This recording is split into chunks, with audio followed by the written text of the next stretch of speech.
नमस्कार मित्रों। जीवन का सबसे बड़ा सच है मृत्यु। हम सब जानते हैं कि यह शरीर नश्वर है, लेकिन मौत के उस पार की दुनिया वो कैसी होगी? क्या सच में आत्मा शरीर छोड़ने के बाद कहीं जाती है? गरुड़ पुराण, जिसे भगवान विष्णु ने स्वयं कहा, हमें इस रहस्य से परिचित कराता है। आज हम विस्तार से समझेंगे कि मृत्यु के बाद आत्मा किन यात्राओं से गुजरती है, कैसे यमदूत उसे लेकर जाते हैं और अंत में उसका निर्णय कैसे होता है। गरुड़ पुराण कहता है कि जब किसी मनुष्य की मृत्यु का समय आता है तो सबसे पहले उसकी आवाज चली जाती है। वह सुन तो सकता है पर बोल नहीं पाता। फिर उसकी दृष्टि धुंधली पड़ने लगती है और इंद्रियां धीरे धीरे शिथिल हो जाती हैं। लेकिन इसी समय आत्मा को मिलती है दिव्य दृष्टि। यह वह क्षण है जब व्यक्ति पूरे संसार को एक समान देखता है, न कोई अपना न कोई पराया, सिर्फ एक सच्चाई कि यह शरीर अस्थायी है। मृत्यु की अंतिम घड़ी आते ही यमलोक से दो यमदूत प्रकट होते हैं। इनका वर्णन ग्रंथों में अद्भुत है। काले वस्त्र, तेजस्वी नेत्र, परंतु केवल न्याय के अधिकारी। उन्हें देखते ही आत्मा एक अजीब डर और हाहाकार से शरीर को छोड़ने लगती है।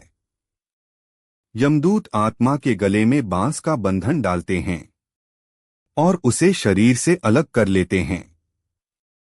परिवारजन इस पल को केवल एक शांत देह के रूप में देखते हैं, पर वास्तव में यह आत्मा के प्रस्थान का क्षण होता है। मित्रों, मृत्यु के बाद आत्मा तुरंत यमलोक नहीं पहुंचती। गरुड़ पुराण के अनुसार आत्मा को 47 दिनों तक भटकना पड़ता है। इन दिनों में आत्मा कई अनुभवों से गुजरती है। कभी अपने परिवार को रोते बिलखते देखती है, कभी अपने जीवन के हर अच्छे बुरे कर्म का स्मरण करती है, कभी वह घर के कोनों, पुराने रास्तों, यहाँ तक कि अपने प्रिय सामान के पास भी मंडराती है।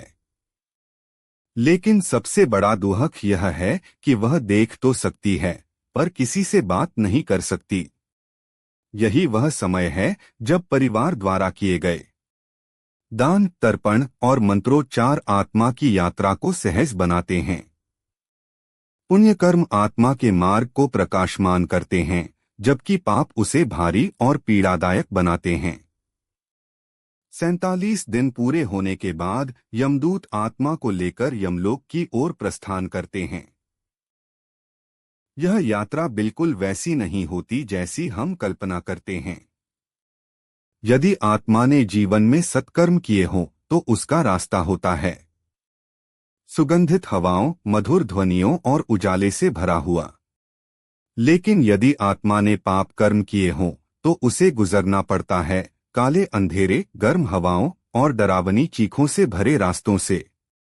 यह मार्ग आत्मा को उसके अपने कर्मों का अनुभव कराता है, ताकि वह समझ सके कि उसके कर्मों का फल कितना गहरा होता है।